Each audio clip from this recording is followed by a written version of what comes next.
Morning students, आज हम पढ़ेंगे क्लास 11 मैथ्स का चैप्टर फर्स्ट जो चल रहा था हमारे पास सेट्स। सेट्स के पिछले वीडियो में हमने पढ़ा था सेट्स की डेफिनेशन, टाइप ऑफ सेट्स। ठीक है, अब हम पढ़ेंगे उन्हीं टाइप्स में से एक आएगा सार्वत्रिक समुच्चय या फिर यूनिवर्सल सेट। यूनिवर्सल सेट होता क्या है, इसे कैपिटल यू से डिनोट करते हैं और एग्जांपल के थ्रू देखते हैं। हम एक सेट कैपिटल यू मान लिया मैंने, 1 2 3 4 5 6 7 8 और 9। ठीक है, अच्छा, और कुछ सेट और मान लेते हैं। एक सेट ए है हमारे पास 1 2 3, सेट बी है हमारे पास 4 5 6, सेट डी है हमारे पास 7 8 और 9। ठीक है, तो यहां से देखते हैं सेट ए जो है इस यू का यूनिवर्सल सेट का उपसमुच्चय कहलाता है। ए सबसेट ऑफ यू, क्यों? ए के प्रत्येक अवयव सेट यू में उपस्थित है, 1 2 3 1 2 3। इसी प्रकार बी जो सेट है वो इस यू का उपसमुच्चय कहलाता है, प्रत्येक अवयव इस यू में उपस्थित है, तो B is subset of U. इसी प्रकार D is subset of U. तो प्रत्येक समुच्चय किसी उपसमुच्चय का उपसमुच्चय कहलाता है, तो वह समुच्चय सार्वत्रिक समुच्चय कहलाता है। यहाँ मैंने तीन सेट लिए, तीनों समुच्चय इस समुच्चय के उपसमुच्चय कहलाएंगे, सबसेट कहलाएंगे। इसका मतलब ये जो सेट होगा वो होगा सार्वत्रिक समुच्चय या फिर यूनिवर्सल सेट। ठीक है, इसे कैपिटल यू से प्रदर्शित करते हैं। अतः कैपिटल यू जो है वो कहलाता है हमारे पास सार्वत्रिक समुच्चय। सार्वत्रिक समुच्चय कहलाता है, इसे बोलते हैं यूनिवर्सल सेट। इसमें सारे एलिमेंट जो होते हैं उपस्थित होते हैं, जो भी सारे सेट होंगे उन सभी के जो एलिमेंट है वो सभी इसी एक सेट में उपस्थित होंगे, तो ये कहलाएगा हमारे पास सार्वत्रिक समुच्चय। नेक्स्ट हमारे पास है घात समुच्चय या फिर पावर सेट।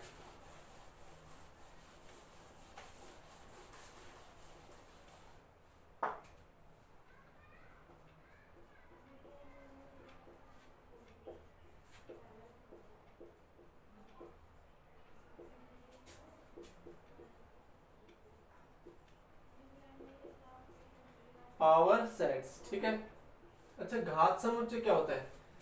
किसी भी समुच्चय के उपसमुच्चयों का संग्रह ही घात समुच्चय कहलाता है।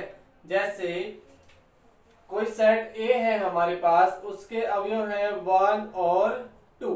ठीक है, अच्छा, इसके उपसमुच्चय क्या क्या होंगे? इसके उपसमुच्चय लिखते हैं अपन। एक तो होगा 5 प्रत्येक समुच्चय का उपसमुच्चय कहलाता है।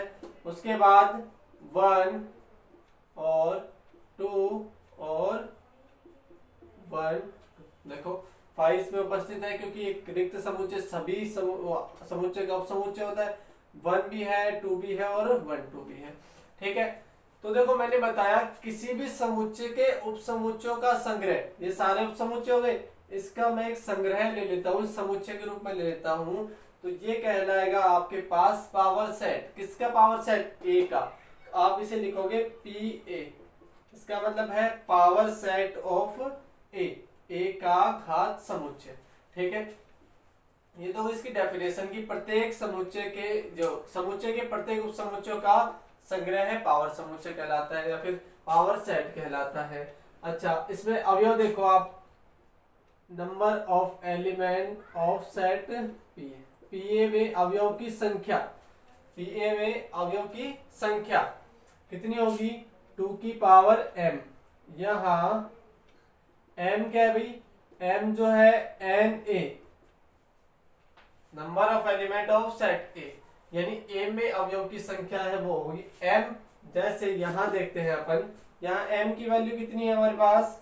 1 और 2। तो नंबर ऑफ एलिमेंट ऑफ पीए में अवयव की संख्या कितनी होनी चाहिए?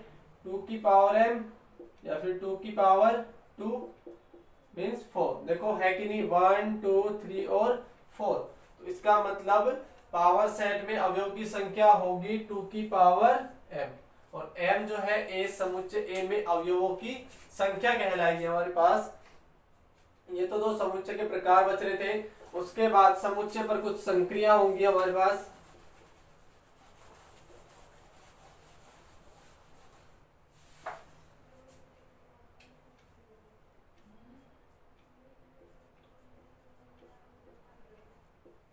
समुच्चय पर संक्रियाएं।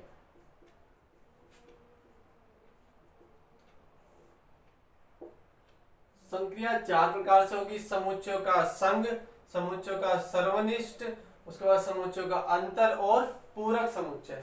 नंबर 1, समुच्चयों का संघ।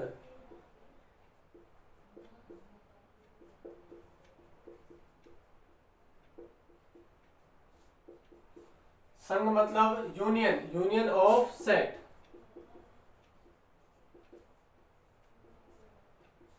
तो यूनियन का मतलब सारे सेट को आपस में मिलाना है। जैसे इसकी परिभाषा ए यूनियन बी, दो सेट है उनका आपस में यूनियन लेना है तो ए यूनियन बी। ये यू है इसका मतलब है यूनियन, और कैपिटल यू जो बड़ा यू होता है उसका मतलब यूनिवर्सल सेट। ठीक है, तो दो सेट का यूनियन लेना है। ए यूनियन बी बराबर होगा आपके पास एक्स, जहां एक्स बिलोंग करेगा ए में या एक्स बिलोंग करेगा बी में। या का मतलब क्या तो एक्स ए में हो सकता है या एक्स बी में हो सकता है। ठीक है, क्योंकि दोनों को शामिल कर रहे हैं, दोनों के अवयव शामिल कर रहे हैं हम। जैसे एग्जांपल देखते हैं अपन, एक सेट ए है हमारे पास ए बी सी, एक सेट बी है हमारे पास डी ई। ठीक है, तो ए यूनियन बी दो समुच्चयों का संघ में वो अवयव होंगे जो ए में भी होंगे और बी में भी, मतलब दोनों को कंबाइन कर लेंगे, फिर शामिल कर लेंगे ए बी सी और इसके डी और ई। तो दोनों अवयव को शामिल कर लिया अपन ने, तो ए यूनियन बी क्या है हमारे पास, ए बी सी डी और ई। ठीक है, ये कहलाएगा आपके पास समुच्चयों का संघ। यूनियन ऑफ सेट जो है इसके कुछ गुणधर्म है हमारे पास, ये होगा गुणधर्म।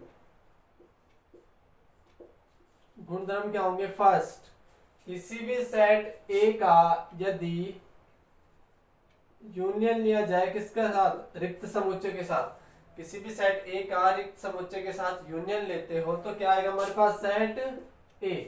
क्योंकि रिक्त समुच्चय ऐसा समुच्चय होता है जिसमें कोई अवयव नहीं होते, और ए जो सेट होता है जो भी अवयव होंगे उन दोनों का यूनियन लोगे तो ए ही आएगा हमारे पास।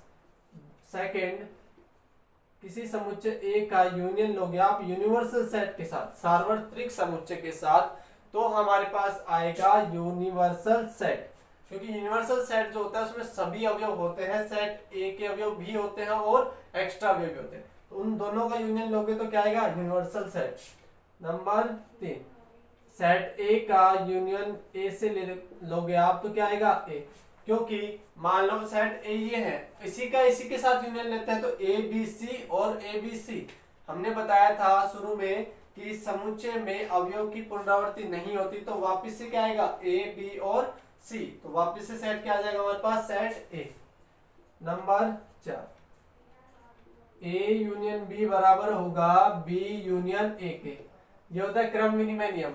यदि आप ए का यूनियन बी के साथ या फिर बी का यूनियन ए के साथ लेते हो तो दोनों का मान क्या आएगा, समान।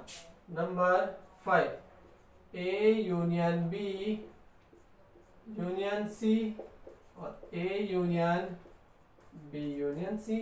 ये है साहचर्य नियम, किन्हीं दो का यूनियन लेके तीसरे के साथ या फिर पहले का इन दो के साथ यूनियन लेते हो तो भी मान क्या आता है आपके पास, समान। ये था यूनियन ऑफ सेट के कुछ गुणधर्म।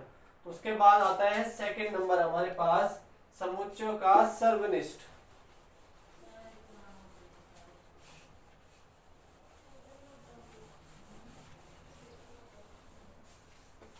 समुच्चयों का सर्वनिष्ठ। सर्वनिष्ठ मतलब इंटरसेक्शन, इंटरसेक्शन ऑफ सेट्स। ठीक है, इंटरसेक्शन का मतलब उभयनिष्ठ। देखो सर्वनिष्ठ का मतलब होता है उभयनिष्ठ। जैसे ए इंटरसेक्शन का मतलब उल्टा यू, इसे बोलते हैं आप इंटरसेक्शन। ए इंटरसेक्शन बी का मान होगा आपके पास एक्स, जहां x की वैल्यू आएगी a से और x की वैल्यू आएगी b से, ठीक है। x बिलोंग करेगा a में और x बिलोंग करेगा b में। और का मतलब x जो है a में भी होना चाहिए और b में भी होना चाहिए। जैसे एग्जांपल देखते हैं अपन, एक सेट a है हमारे पास a b c, एक सेट b है a e i o और u, ठीक है। तो दोनों का इंटरसेक्शन लेना है, a इंटरसेक्शन b बराबर, मैंने क्या बताया, x जो है या अवयव जो भी होगा आपके पास वो a में भी होगा और b में भी होगा। तो देखते हैं a जो है a में भी है और b में भी है, ले लिया। b इसमें नहीं है, इसमें c इसमें है और इसमें नहीं है। इसका मतलब केवल और केवल एक ही अवयव ऐसा है जो दोनों समुच्चय में उभयनिष्ठ है, ये कहलाएगा आपके पास इंटरसेक्शन या फिर सर्वनिष्ठ, ठीक है। इसके गुणधर्म देखते हैं हम कुछ। गुणधर्म नंबर 1, किसी भी सेट A का यदि इंटरसेक्शन लिया जाए फाई के साथ, अच्छा फाई जो है रिक्त समुच्चय है, रिक्त समुच्चय का इसके साथ यदि उभयनिष्ठ लोगे तो इसमें भी रिक्त समुच्चय तो होगा भाई, कोई ना कोई खाली एलिमेंट तो है, ठीक है। तो ये हो जाएगा आपके पास फाई। नंबर 2, समुच्चय A का यदि इंटरसेक्शन लो आप यूनिवर्सल सेट के साथ, सार्वत्रिक समुच्चय के साथ, तो क्या आएगा हमारे पास, देखो U में तो सारे अवयव हैं और इस A में कुछ अवयव हैं, दोनों का उभयनिष्ठ लोगे तो क्या आएगा, सेट A आएगा हमारे पास, ठीक है। Number 3, A U intersection B बराबर B इंटरसेक्शन, किसी भी सेट का जो दो सेट का इंटरसेक्शन लेना है तो वो क्या आ जाएगा, समान होगा। ये क्रम विनिमय नियम होता है, A इंटरसेक्शन B बराबर B intersection A। Number 4, A intersection B intersection C, A intersection B intersection C। यह साहचर्य नियम, साहचर्य नियम क्या होता है कि भाई किन्हीं भी दो का इंटरसेक्शन लेके तीसरे का इंटरसेक्शन लेना, या फिर लास्ट में दो का इंटरसेक्शन लेके पहले वाले के साथ इंटरसेक्शन लेना, ये कहलाता है साहचर्य नियम, ठीक है। तो ये साहचर्य नियम की पालना भी करता है इंटरसेक्शन या फिर सर्वनिष्ठ नियम, ठीक है। ये था हमारे पास समुच्चय का सर्वनिष्ठ। उसके बाद पढ़ेंगे नंबर 3, समुच्चयों का अंतर।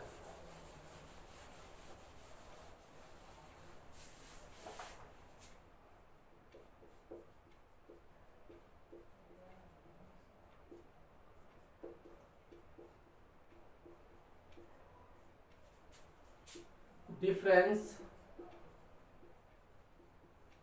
Of sets,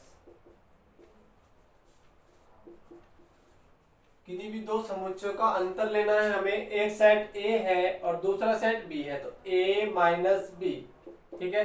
A minus B का मतलब होगा उसमें एलिमेंट होंगे X, जहां X की वैल्यू आएगी केवल और केवल A से और X नॉट बिलोंग करेगा B से।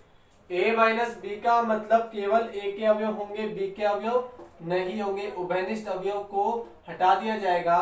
जैसे एक सेट A है हमारे पास 1 2 3 4 और 5, सेट B है हमारे पास उसमें है 4 और 5, ठीक है। तो A माइनस B लेना है, दो समुच्चय का अंतर। मैंने बताया केवल और केवल A के अवयव होंगे, B वाले अवयव को शामिल नहीं किया जाएगा।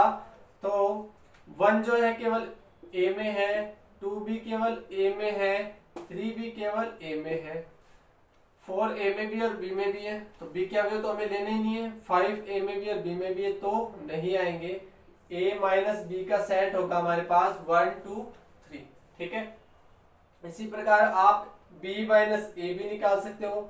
B माइनस A परिभाषा क्या होगी, X, जहां X बिलोंग्स टू B और X not belongs to A, कि भाई X के जो भी एलिमेंट होंगे वो B से आएंगे, A से बिल्कुल भी नहीं आएंगे। इसी एग्जांपल में देखते हैं आप B माइनस A क्या होगा भाई, B क्या था 4 और 5, लिख देता हूं मैं 4 5 माइनस 1 2 3 4 और 5।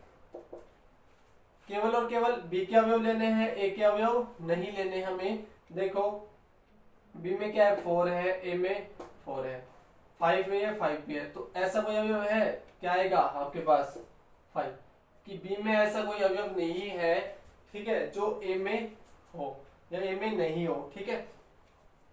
यहां से पता चला a minus B is not equal to B minus A. A minus B का मान तो कुछ और है, बी माइनस ए का मान कुछ और है, ठीक है। तो a माइनस बी और b माइनस ए कभी बराबर नहीं होंगे, ये जो है क्रम विनिमय गुणधर्म नियम का पालन नहीं करता है। उसके बाद लास्ट जो बचा है हमारे पास,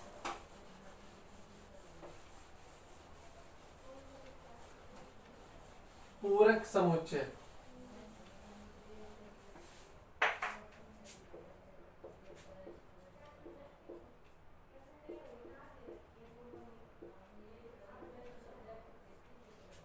कॉम्प्लीमेंट